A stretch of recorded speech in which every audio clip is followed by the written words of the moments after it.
Welcome into SEC Primetime Live here on the Voice of College Football. I'm Andrew Miller, Josh Mahler here, ready to talk about a really exciting Week 8 of college football.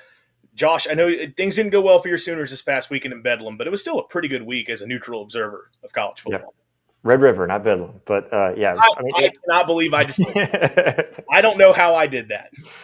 no, Bedlam was basically going on this past week when everyone wanted to try to, from the Big 12, wanted to chime in and try to act like they were body slamming Oklahoma. But no, yeah, it wasn't as disappointing as I thought it would be after this kind of a loss and the way that they lost. I think I'm too much of a sunshine pumper to let that loss affect me. But it's a new week to kind of get things going on the right track again. For sure. I mean, it was a fun week overall. Obviously, my Mississippi State Bulldogs were enjoying a much needed bye week, which I enjoyed because it meant I got to sit and just watch ball and not have to be stressed out watching my team play. So a lot of fun, and we've got a really fun week of games to look ahead, and we're going to dive right into it. And I'm not going to spend a bunch of time looking back on the past week. This is a really fun slate of games, and we want to kick things off. We'll go in order here, starting off with LSU making the trip up to Nashville. The Commodores are a favorite over the LSU Tigers, which is not something I think any of us would have expected before the season. 2.5-point favorite is Vanderbilt. This is, I think, a very important game for both teams. Vanderbilt trying to bounce back. I know they had the loss to Bama. I guess that was a couple weeks ago now, but still a game where they acquitted themselves pretty well. And I think they've shown to this point of the season they are a good football team. LSU is 5-1, and everybody's talking about firing Brian Kelly, which you kind of get it because he's not living up to the expectations. At least the product on the field has not been at this point. They're still in position. They could be a playoff team if they get some wins, but it's got to start up here in Nashville. And Vanderbilt is anything but a pushover. Yeah, I think it's shocking that they're a 2.5-point favorite, but then you look at how LSU's performed this year, and it really has been kind of just bland. I guess maybe that's the right word. And then I think with LSU, they just haven't looked as good as you would have expected. I know a lot of us thinking that they were going to be one of the best teams in the nation. They're not really quite showing that. The thing that still gives me hope about this LSU team, though, is that they are playing to the way that you would expect a Brian Kelly-led good team to perform, and that is just sound defense and performing well enough on offense to do something. And, Garrett Nussmeier not having the type of year that I think a lot of us also thought that he would have. But again, I have a lot of faith in this LSU program because of just some small things that you can see when they're on the field. And then, of course, Vandy, I think they're kind of overperforming from what a lot of us would have expected. I know a lot of people were hyping them up early in the season, but I don't think a lot of people really believed in them. And they're hanging in there. They're still doing just fine, and still have a lot of season ahead of them too to perform a few more really top teams. Yeah, for LSU, I think a good thing that happened for them this past weekend against South Carolina was they found the ability to run the football. Yeah. That's been such a big issue for that team this year is they've not been able to run because of the struggles on the offensive line. And if they can finally get a little bit of a run game and take some of the pressure off of Garrett Nussmeier, that would help them out quite a bit. But that said, Vanderbilt's not a bad defensive team. I know they've had given up a few points here lately. Alabama was able to have a big day. I believe Utah State was as well a few weeks back. But Vanderbilt's got some guys up front along the defense who can make an impact and create a little bit of havoc. So this is not going to be an easy trip at all. Which I know that's obvious. They're an underdog in this game, and I know all the advanced stats, like Stats of War on Twitter. Parker Fleming, he put out his preview for the game, and it's got Vanderbilt winning by like 5-6 points, which is more than what the point spread would be. So Vandy is legitimate. Diego Pavia and that offense are very difficult to deal with. That's going to be a big test for a very good LSU defense. As you mentioned just a few seconds ago, LSU's got the defense. It's can they find consistency on the offensive side of the ball? And really, when it comes to that LSU offense, that's going to be the sort of the key for me in this game. It's can you protect Garrett Nussmeier? And if you look at LSU in the season, they've not given up a lot of sacks. A lot of that is Nuss does a pretty good job of getting the ball out quickly because pass protection-wise, they're not great at it. They still give up pressure even if they're not always getting home. Vanderbilt as a team is averaging 3 sacks a game, and they had 4 sacks against Alabama. They can get some pressure, and I think if they get pressure, that's going to spell trouble for LSU offensively. And now I say this, if Nussmeier is able to be protected in the pocket, Bama had a lot of success throwing the football. Utah State had a lot of success throwing the football. We know if Garrett Nussmeier is kept clean and is taking care of the ball, he can have a big day through the air. I think that's going to be the key for this game is LSU. If you give Nussmeier time, I think you've got a chance. The other side of the ball, LSU's done a pretty good job containing running quarterbacks at this point. When you've got guys like Harold Perkins and Whit Weeks over on the other side, I think they could contain Diego Pavia a little bit. This really looks like a game that's going to be won or lost by the LSU O-line. Yeah, and I look over with Vanderbilt's offense, taking on this LSU defense in the sense that I feel like LSU has struggled on third downs at times this season so far, where and also passing game, which is where Diego Pavia with that dual threat ability. I mean, he's a real baller. I mean, he may not be your typical quarterback that you would expect to go out there and perform, but he's fit that role much better this year compared to what he was last year. And he's scary. He's scary, especially against this defense that has struggled at times against the pass and struggled on third down. Can they get off the field against this high powered offense on third down? I think that's really crucial too. Just kind of looking at that, offense, the Vanderbilt offense against LSU defense, which has been more sound than years past, but still having a little bit of difficulty here and there. Well, it's also worth it. Can Vanderbilt protect the football? Because Yeah. look at that game against Alabama. They had a couple drives that were going their way, and then turnovers sort of did them in. And, I think LSU's probably a little bit better defensively than Alabama, but Bama's still got a pretty good defense, and Vandy was able to find some success moving the ball there. If Vandy takes care of the football and they're able to get pressure with their defense, they're going to have a very good shot at winning this football game and covering that point spread. Like, they are favored for a reason. We don't have to necessarily go against the spread here, but what are your thoughts on this game pick wise? I'm leaning LSU. I think LSU pulls it off. I have enough confidence in them. I still think they're a top team in the nation. It's just they don't look. I mean, very similar to how Ohio State looks. Ohio State's not blowing anybody out. Everyone's really talking about Ohio State being just such a dominant team that they're killing everybody, but they're really not. And so I see this very similar. I don't think LSU is as good as Ohio State. That's not what I'm saying. But it's you're not seeing any kind of big numbers from them, but they're just good enough to keep on winning games. I've got a feeling that LSU wins this game. It's going to be a tight matchup. I really don't know where to go with the points on this one, but I'm going to say LSU wins the game. I don't know, maybe a kind of a mid-scoring game. I do think Diego Pavia and the Vanderbilt Commodores are going to score enough to make LSU score, with them. So I don't know, maybe 28-24 kind of game, really close, but I think LSU wins. I think they pull it off. I'm kind of leaning the same way. And again, I feel so because like Vandy is rightfully favored, but maybe I'm letting the helmet get to me here. Yeah. I just think it really does. I've said it a few times. I think if LSU keeps Nussmeier upright, I think Vanderbilt's defense has kind of been not exposed, but we've seen now in a few games you can have success through the air.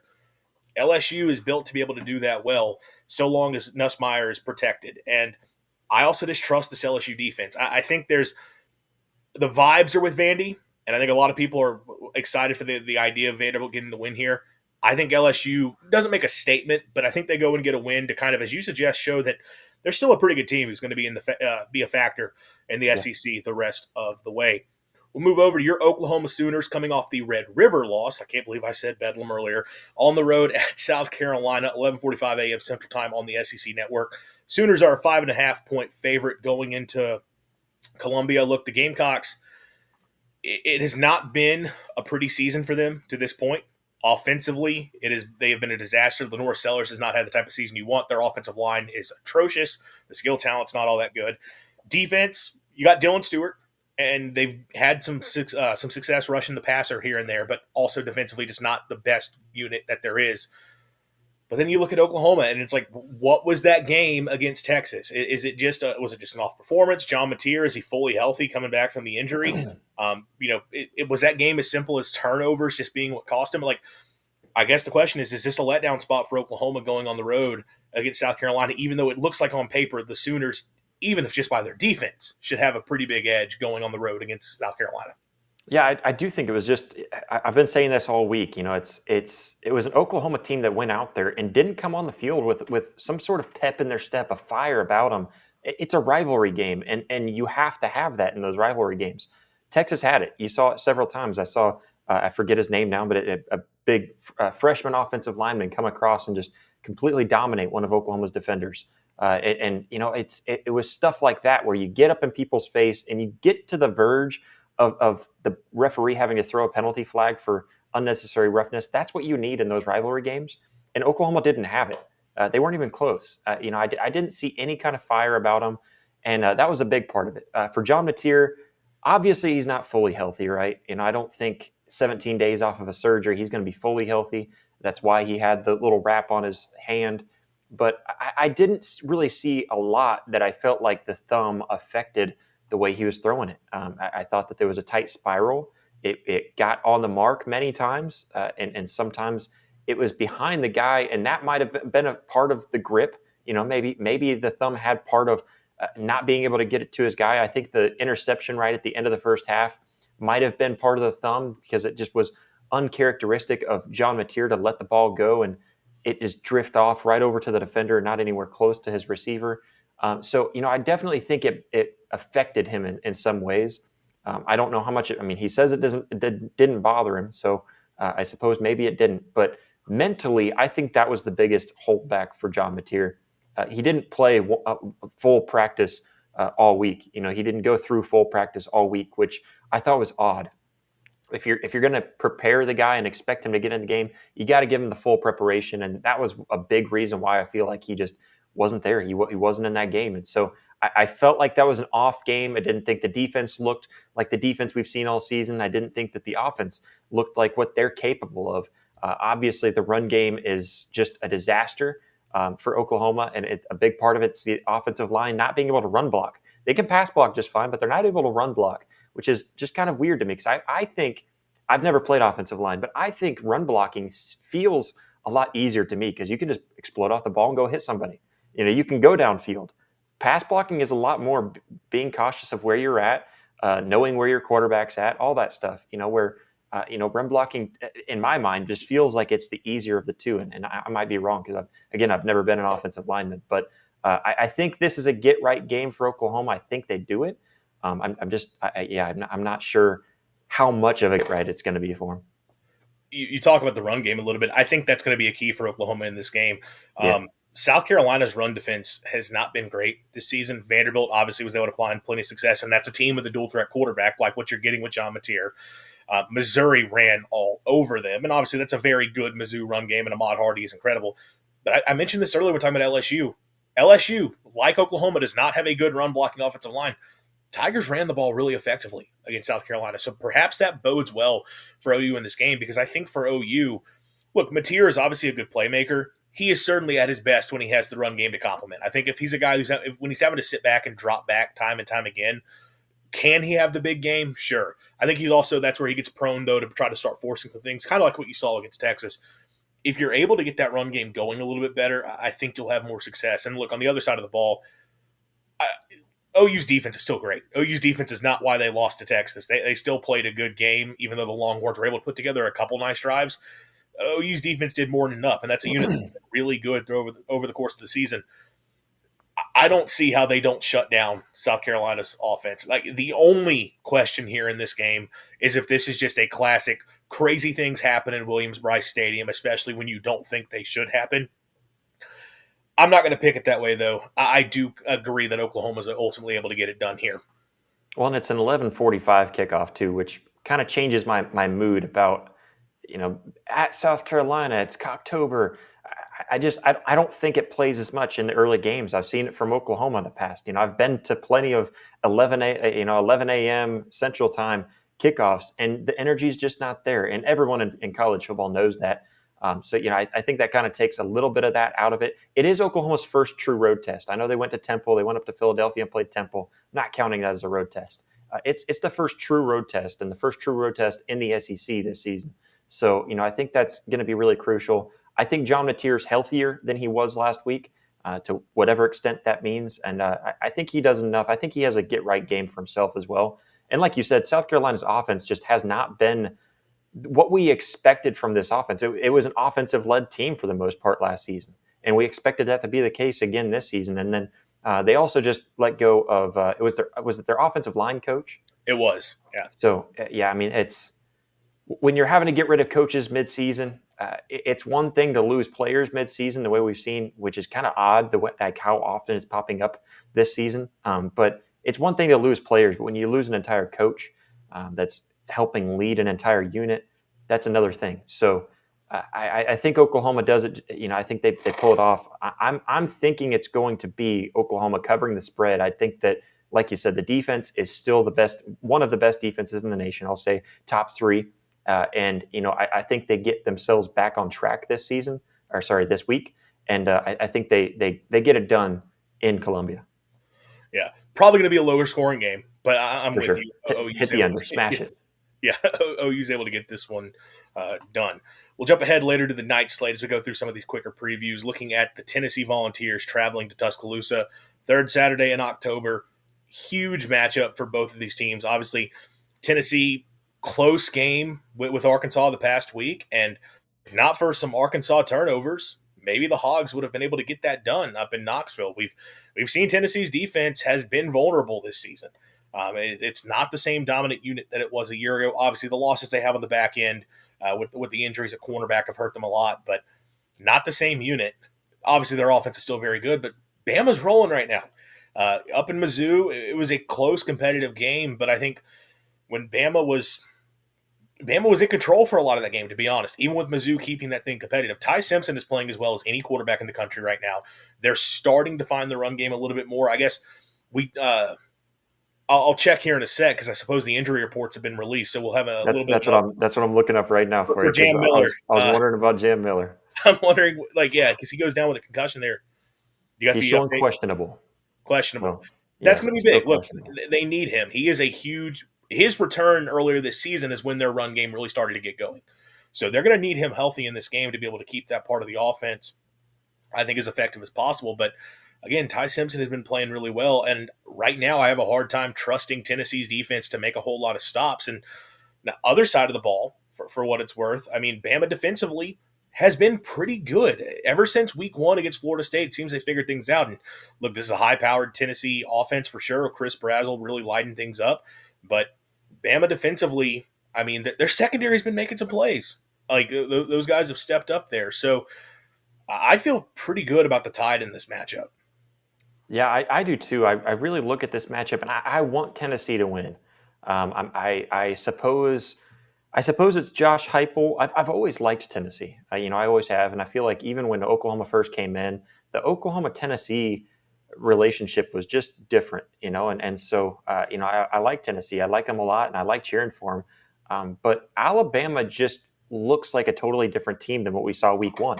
We all wanted to sit here and count them out and say that they weren't worthy of being in the top 25, and then they just went on this run, and they're looking like one of the top teams, if not like top three teams in the nation right now. I think it goes, Alabama, Miami, and Ohio State are up there for my top three right now. Personally, obviously, I wouldn't rank Alabama higher because they do have the loss in their schedule, and you've got to kind of dock them in the rankings for that. But I don't look at many teams this year as really being super dominant. And Alabama kind of feels that way. Missouri put up a really good fight against them last week, and Alabama just found a way to do it. Ty Simpson, 16 touchdowns, 1 interception on the season. I mean, that's an incredible touchdown to interception ratio. I can't say that for my own quarterback. I really like this offense and what they're able to do. They're really explosive on offense. And the defense just does what they need to do to keep the offense going, really. That's kind of what this Alabama team feels like to me. And it may not sound like Alabama. It may not be the Alabama way to win games, but it's the Kalen DeBoer way to win games, and that's what you need. And so I think Alabama is in a really good spot. I think, I want to say Tennessee keeps this one really close, but I kind of feel like Alabama at home. What time is this game? Do you know? 6:30. Okay, yeah, at home, nighttime in Tuscaloosa. Yeah, I feel like Bama by maybe 10 to 13 points. I feel like this could be a really big game for this Alabama team, especially if Jam Miller's in. I really feel good about Alabama getting things going and winning big here at home. I think if Tennessee is going to have any real chance in this game, it comes down to like their pass rush just wreaking havoc. Yeah. That is the one strength Tennessee has as a team is they've got a very good pass rush. Tyree West, Josh Josephs. They've got guys up front who are able to get after the quarterback. And I talked about this earlier when we were talking about Vanderbilt. Vanderbilt sacked Bama 4 times. And you go back to week 1, Ty Simpson was under pressure constantly against Florida State. So that's kind of been that's kind of the Achilles heel right now for Bama is pass protection is not being great. They've been able to overcome it because of how well Ty Simpson is playing and be able to avoid the pass rush, find his guys downfield. But if Tennessee can generate a few negative plays with the sacks, maybe that's how you get Bama off schedule and have a chance. But right now, overall, I still put more faith in Alabama to get the win at home. Spread in this game is at 7.5 in favor of the Tide. I don't know if they necessarily cover the touchdown. I could see it going either way, but I'm leaning Bama getting the win. Yeah, I'll probably change my mood on it because I am thinking about Joey Aguilar, and I know I even had it written down in my notes too. I feel like Joey Aguilar will have a good game in terms of how much he's going to eat up the field. I like him a lot, which again, another guy that you just didn't expect to be as good as he is this season. But I like Joey Aguilar. I'll say I'm looking at the points total too, and I like it. I'm seeing the spread at 8.5 on this one. Yeah, it's just 8.5, 7.5. Feel like Alabama might be able to cover it at 8.5. I'm not sure. I'm thinking like 38-30, so hit the over on this game.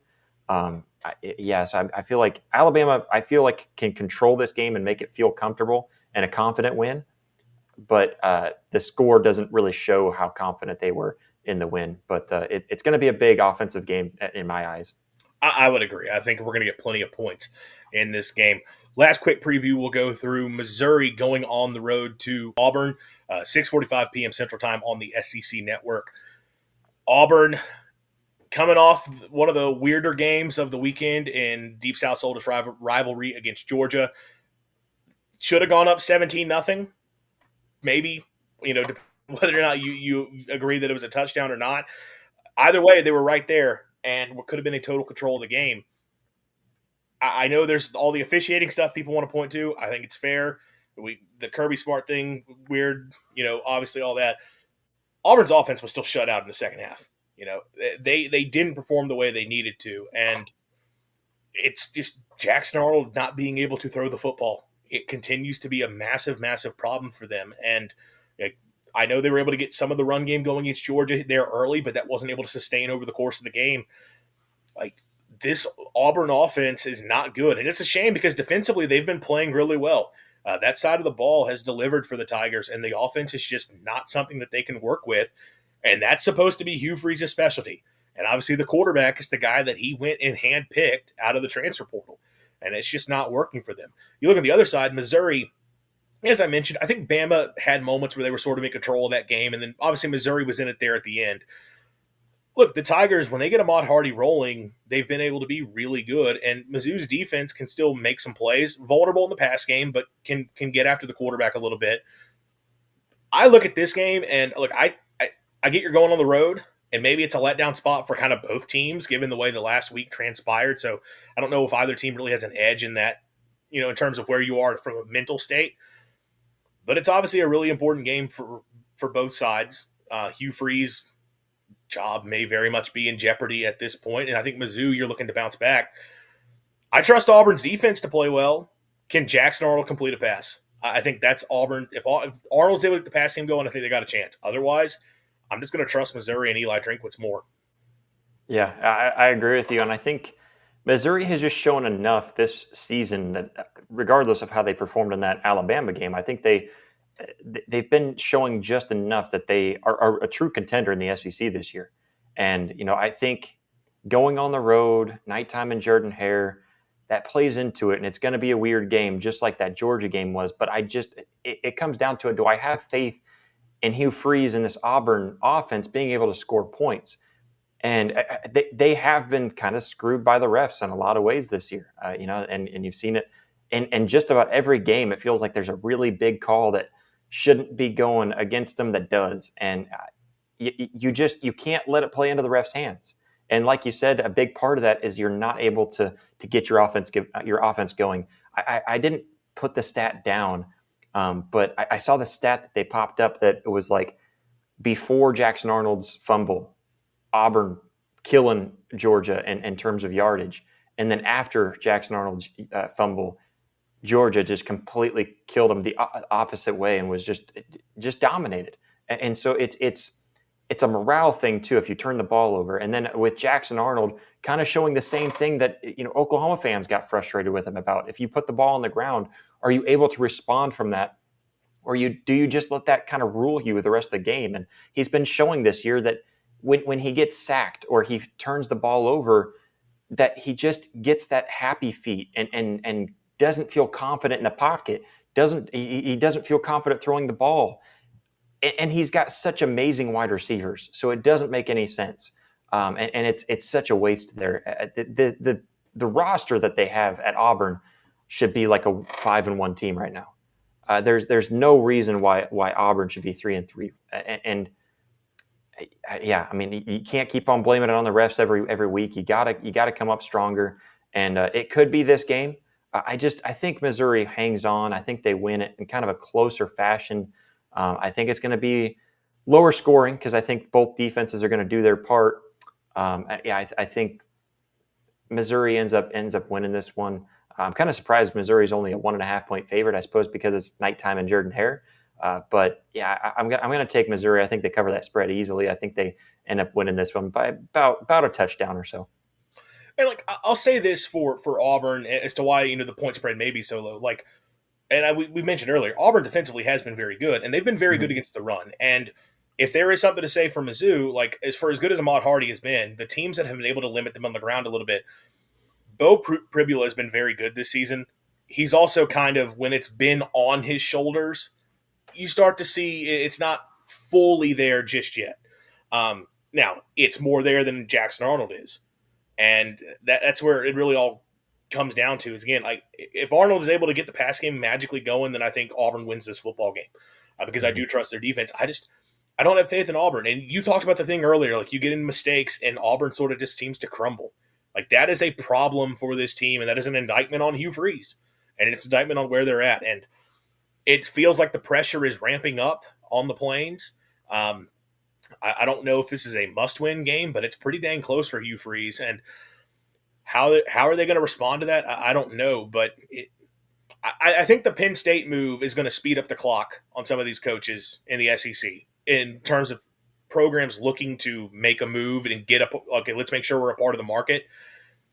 I think if Auburn loses this game, we're talking about a different coach on the Plains after this weekend, to be completely honest. Yeah, I think it's a must win. I think Auburn is fed up with the excuses and getting so close because we can't act like this Auburn team has really been anything better than what they've been in years past. I think a lot of us just kind of got blindsided by the way that they were able to win against Baylor and just kept on kind of ignoring the fact that it's still kind of the same team. They were able to win that one, which is different, but they're still kind of the same struggles. And so, yeah, I think you're right. I think it is a must win. I don't know if they get rid of Hugh Freeze after this game or even do it mid-season, but I agree with you. I think that the narrative is definitely going to be there if they end up losing this game. So both of us feel a little bit better about I was about to say the Tigers, but they're both Tigers, about the Yeah. Missouri Tigers in getting the win in this game. But should be a low scoring, competitive ball game either way. That just feels like every Auburn game. Something weird is going to happen. We can just bet on that happening. Let's run through a few rapid fire predictions for the week. Some of these games that point spread a little bit larger on a few of these, but I think actually a lot of them could end up being pretty good ball games. We'll start Texas A&M going on the road to Arkansas. The Aggies are a 7.5 point favorite. 2:30 p.m. Central Time kickoff on ESPN. Let's get your pick here. I'm going to pick Texas A&M. They cover the spread. I think it's alarmingly close. Which, if I've learned anything throughout this season, when Vegas makes a close spread that just doesn't seem right, you have to be a little skeptical. Does Vegas know something that we don't know? And are the Razorbacks going to bounce back and have a big win here? I don't know. I think this is upset alert for sure, but I'm going to go with my gut and say no. Texas A&M wins this game. They win it comfortably because they should. They should win this by double digits. It's not a good Arkansas team, but they hung in there against Tennessee. Makes me think Vegas knows what they're talking about here, and I don't know what's going to happen here, but I'm going to pick Texas A&M just because you should. I feel like A&M is a much better team, and like, look, they have steadily improved week over week.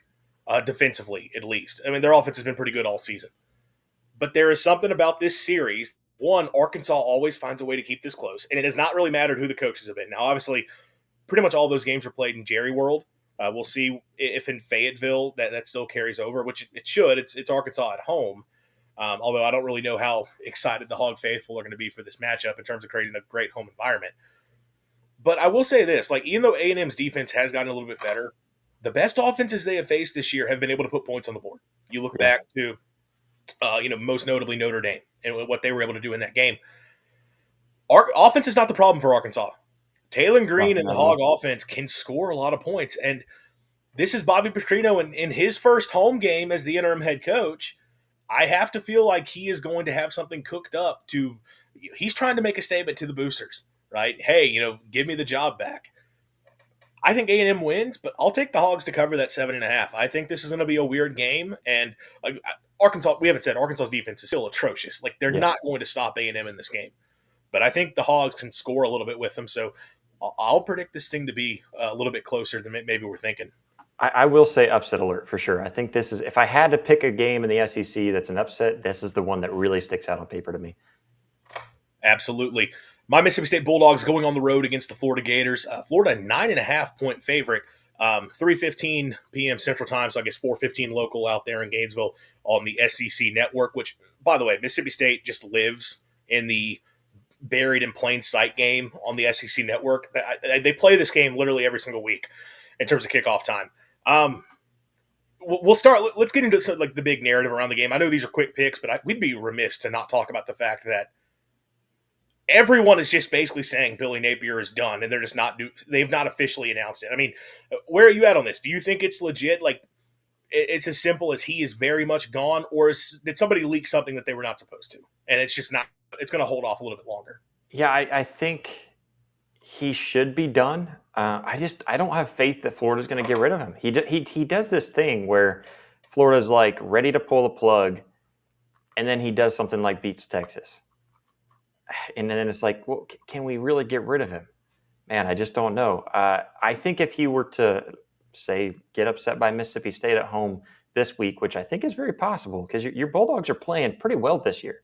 And I don't know. I feel weird about this game. I know I called the last one being the upset of the week in the SEC. I think this is another one that catches my eye. I just don't really consider it an upset because I don't think Florida is that good. So Florida should win this game. I don't think they're going to cover the spread. I'm going to pick Mississippi State to cover the spread. I think it's going to be a close game. And if Billy Napier loses this one, then the rumblings start to come out again, and you're going to start to hear more. Much like what we were talking about with Hugh Freeze's job. The Napier side of it really clouds how I feel about this because, as you mentioned, Napier always seems to find a way to rally the troops when his back's against the wall. I don't know if that's going to matter, though. Like, I think they can win this game and they still fire him. Like, I think this news coming out is just sort of moves have been sort of made behind the scenes. And again, I talked about the Penn State opening. I think that is going to impact other jobs. Like, that is the biggest job on the market now. Florida wants to be the biggest job on the market. And, you could debate back and forth which one of those jobs is bigger, but they're very much in the same tier of opening. And if you're Florida and you're looking at confidently saying Billy Napier is not going to be the guy moving forward. And at this point, I don't know what he could do the rest of the way to even give you any reason to believe that he could be the guy. They may win this game. They may win this game easily, and I still think he's probably done, which if you're Mississippi State, you don't want that to happen. It happened a couple years ago against Jimbo Fisher.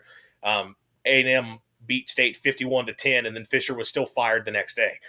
So you don't want that to happen again. If you're State, you better at least keep the thing close from a perception standpoint. But I think this is it, which, again, it makes me feel weird. Like, is Napier going to go all in for one final hurrah, even if he knows he's done? I don't know. Just from a matchup standpoint, State's defense has played well enough to this point to make me think that they will have a solid game against a Florida offense that's not very good. As I've talked about a lot on our show with State, the Tennessee game, a lot of yards, a lot of points. Tennessee had 20 offensive points in regulation in that game. They scored a pair of defensive touchdowns, and that's a game that went to overtime. Texas A&M, a lot of yards, a lot of points. A&M had 7 points on the board until late in the third quarter. And then things sort of spiraled at the end. It was State's offense not being able to keep them in the game. The Bulldog defense has actually played pretty well. I'm not going to trust Florida offensively to suddenly get everything together. And then for State's offense, Definitely concerned about the offensive line, and they are still Albert Reese is questionable once again as to whether or not he's going to play in this game. Florida's pass rush has not been good this year, but against the one awful O-line they saw in Texas, they had 6 sacks in that game. So if you get another situation like that, it could be a little concerning. But Florida's also given up some big plays in the pass game, and that's what State does well. I don't know if State gets the win, but 9.5 does feel like a lot, so I will also take the Bulldogs to cover. Last but not least, we'll look at Texas going on the road to Kentucky. The Longhorns are a 12.5-point favorite. Night game in Lexington, 6 o'clock p.m. Central Time kick on ESPN. What are your thoughts on this one? I'm going to take Texas. I said this earlier in the week, and again, I hope that Texas doesn't prove me wrong. I think Texas found themselves in that Florida loss. It felt that way against Oklahoma, and I know it's the rivalry, so they got kind of jacked up and ready for that. But they were also just ready for that game, and they realized if we don't turn something around right now, our season is over. And it felt like they bounced back. It felt like they did what they needed to do, and they found something in the run game against one of the best run defenses in the nation too. So, yeah, I like Texas. I know it's a night game in Kentucky, and things get weird there, but I'm going to go Texas. I think they cover the spread this week, and I think they start to go on a little bit of a roll. I'm a little iffy on this one because I've got competing trends. On the one hand, Mark Stoops has lost 4 straight games and is 0-4 against the spread when facing an SEC team off a bye with an average margin of defeat of over 16 points. So they have not been a good program off the bye against SEC teams lately. However, for Texas, coming out of Red River, the last it's in Sark's tenure when they've had a game the next week, so that's happened 3 times. They're 1-2 overall and 0-3 against the spread in those games. So they've not been good when they've had to go on and play right after the rivalry. I don't think Kentucky's any good at all. I think Texas should win this game easily, but this also just does feel weird as a potential letdown spot after a big win for Texas. I don't think Kentucky's going to win. I think this could be a 10-point win. It could be a 12-point win. We got 12.5, so we got a little bit to work with here. And Yeah. I think it's going to be disgustingly ugly because I don't see how Kentucky scores any points. But I don't fully buy into the Texas offense either, so I'll take Kentucky to cover the spread. I've got all 3 underdogs here covering. Yeah, I like it. Last but not least, we will move into our game of the week. The Ole Miss Rebels, undefeated on the season, traveling to Georgia. Bulldogs with just the one loss to Alabama just a few weeks back. 2:30 p.m. Central Time on ABC, 3:30 local there in Athens. Georgia, 7.5-point favorite, over-under of 54.5 in this game. This is a really interesting matchup. Obviously, we've seen these teams play now the last couple of years. And you had 2 years ago in Athens with a pretty good Ole Miss team. They go out there and Georgia bludgeons them after Ole Miss was able to get a couple points forward early in the game. And then it was a boat race. And it was kind of the classic. What we've seen a lot with Lane Kiffin at Ole Miss, at least for his first few seasons, was when they would get these big opportunity games, that's where they would kind of fall flat. And they wouldn't be able to really – they showed clearly like that offense, for as effective as it's been, once they would go against top teams, it wasn't there. They flipped the switch last year in Oxford. Their defense was absolutely dominant in the rain against that Georgia team, which that was obviously a Georgia offense that had problems, but the Georgia team that ended up winning the SEC and going to the college football playoff, Ole Miss completely shut them down. They were able to sustain some drives offensively, had to settle for a lot of field goals, but it wasn't even a case of, Kiffin kind of has this thing where he'll the scripted drives, he'll go up 14-0, and then when they have to game plan the rest of the way, it's sort of hanging on for dear life. They were able to move the ball throughout against Georgia last season. So obviously a very different Ole Miss team, a lot of different players on both sides of the ball. But we look at the teams this year, Ole Miss, I know they had a weird game against Washington State, but Trinidad Chambliss and that offense have found ways to get things going. And that game against Wazoo was closer than it.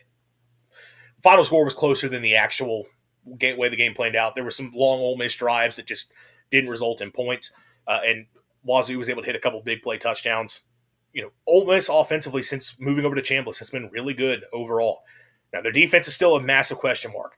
But you look at Georgia, their offense has not been all that great. It's been very inconsistent up and down over the course of the season. And defensively, it's not the same dominant Georgia defense we're used to.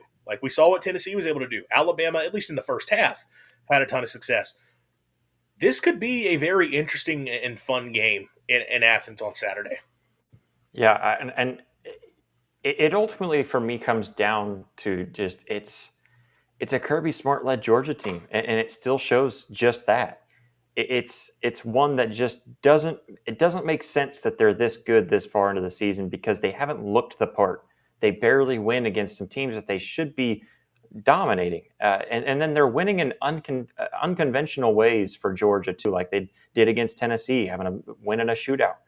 So I look at this Georgia team and I see that, but then with Ole Miss, there's a reason why they're favored, or why they're the team that coming into this one. I think a lot of people are picking them and saying, hey, this is an Ole Miss team that very well could run the table on the SEC, and it's an Ole Miss team again, a team that should have been on their down year. They lost so much, and then you come into this season, and Lane Kiffin's just got this team looking so much different than what I anticipated them to be. And then you get an FCS, a D2 quarterback coming in as a backup, who started off as the backup in the season, and all of a sudden he's like a true Heisman contender. And I mean, Chambliss has just been lighting up the scoreboard, and it's a game for me that's really hard because my brain is telling me you should pick Ole Miss because of what they've shown on the field. They're able to just put up points, and Georgia's defense has really not been the typical Georgia defense this year. And that's kind of where my brain's going, but my gut is just telling me you can't pick against Kirby Smart in this Georgia team. I think they keep it close. I think Ole Miss is going to keep it close down to the wire. Plus, this is kind of a revenge game too, so you got to come into this game and win it if you're Georgia. I want to lean towards Kirby Smart and the Dogs. I think they get it done. But man, it's tough because Ole Miss has just looked so good this year.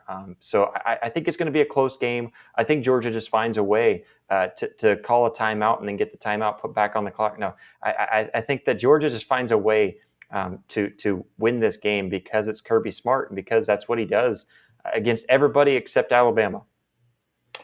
Big things for me in this game. First, Trinidad Chambliss, we just talked about it. It's been really impressive what he's done this year. First road start for him. A very tough environment going on the road in Athens. What does that look like against – look, I think LSU is the best defense they've seen probably to this point, but that game was at home. What does it look like at Georgia? And can he have the big day through the air? That I feel like it's a lot of recurring themes for so many of these teams as to what the keys are, but Georgia's secondary has not been dominant. Tennessee had a big day through the air. Obviously, it's a very similar offense to what you're getting with Ole Miss. But Alabama was able to have a lot of success throwing the football in that game. Like, I don't know – as much as Kwan Lacey and the Ole Miss run game have been solid this year, I don't think they're going to be able to lean on that against Georgia. I think it's going to have to be Trinidad making plays with his arm to have success. That's going to be the big key on that side of the ball. The other side of the ball, if you're Georgia, can you really lean on the run game?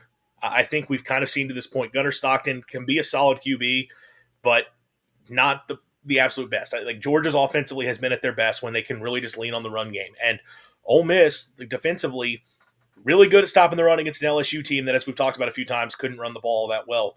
But you look at Arkansas, was able to run on them very effectively. Kentucky ran on them effectively. Washington State ran the ball well against Ole Miss this past week. I think this has to be a breakout game for the Georgia run game. And if Georgia does that, I think their offense will have a breakthrough because, look, Ole Miss, they definitely are better off to this point than I think a lot of us expected. Defensively, though, they've not been great. There's a huge drop-off from that side of the ball, which I think you expected. They had like 4 first-rounders gone off that defense, and like the defensive front, the type of players they had, it was never going to be as good this year. But the fact they've not been able to get much of a pass rush going, the run defense has not been great, haven't gotten lit up through the air consistently, but Taylor Green, the best quarterback they saw, had a big day. I think this could be a good game for Georgia if they can have the run game going. It's just a matter of, well, it's a matter of that, but it's also a matter of if Trinidad on the other side can keep up. Yeah, and I think for me, it's going to come down to can Ole Miss score when they get to the red zone? Because this Georgia defense is going to be really good in stopping you and shutting you down in the red zone. And I think that's where it comes down to. And it's just a Georgia team that just finds a way and they adapt to whatever game they're in. If they're in a defensive battle, they adapt to it. If they're in an offensive battle, they adapt to it. We've seen Georgia win in every way. And I think the one thing that does kind of make me feel, good about Ole Miss's chances too is that when they come into this game, I look at Ole Miss and yeah, they struggled against Washington State, but I see a lot of teams this year. It seems to be a trend this year, anyways, from what I've seen, where teams will struggle against a game that they're overlooking because they're prepping for the next game too much. And that ends up working out for them in the next game. I think Texas is a good example. May have overlooked Florida because they were really prepping for Oklahoma. They lose to Florida, but they come out hot, red hot against Oklahoma. So I think I've seen that a few other times this season where I think that might be the case for Ole Miss, where you just kind of overlook an opponent that you should handle just fine and didn't perform well against them, but you still beat them, and then you move on to the next week, and here's Georgia right at your feet, and so I think that Ole Miss has what it takes to keep it close.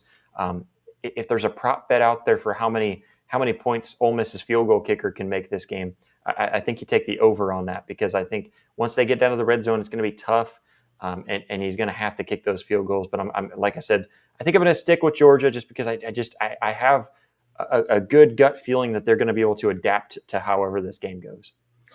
The red zone tidbit is definitely a big thing. If you look at those two teams this season, Georgia's been, a solid red zone defense, not elite, but they've been fine. Ole Miss's offense has definitely struggled to convert red zone possessions into touchdowns at this point in the season. So if Ole Miss is going to have a chance, you can't be settling for field goals. Like, they're going to have to convert on those opportunities to be able to keep up. Because again, I think even though I don't love this Georgia offense, and to give Ole Miss credit against a really rough LSU offense, they had a good day, but I think it's a little bit different playing at home or start playing on the road. I think Georgia's going to be able to have enough success offensively that Ole Miss is going to have to score some to keep up in this game. So that red zone thing will be key. I'm also with you. I think Ole Miss can cover the spread. I think this will be a close game, but I think ultimately Georgia's able to get it done at home. I agree. Should be a really, really fun weekend of games. This is one of the better weekends we've had. We've had a couple good weekends here in a row, and we're getting into that meat of the season where like the race to the SEC is going to be crazy. I mean, it was crazy last year. Obviously, you add a couple teams into the conference, and going to the final week of the season, there were so many combinations of how things could have shook out in the end. I think we're in store for yet another season like that. But this is going to be a really pivotal weekend for that title race because of how many high profile games we've got. Yeah, absolutely. Yeah, and it really is coming down to the stretch where you're going to start to find out what that end goal is going to start to look like, what the top teams really are, because you're going to have a few that are going to start dropping out. They've got several losses in conference now, and they're going to start kind of dropping out of that contention. But it's such a close conference where I think your top 8 teams are just tough teams. They're going to be tough teams to battle off for those positions. Should be a really fun weekend of football, and we'll probably have a lot of those things figured out as to which those teams are separating by next week. May also be talking about some different coach in charge in the SEC by this time this next week, depending on how things play out. I think that's going to do it for us tonight. Really enjoyed sitting down and talking SEC ball. We'll do it again next week. Thanks, everybody, for listening.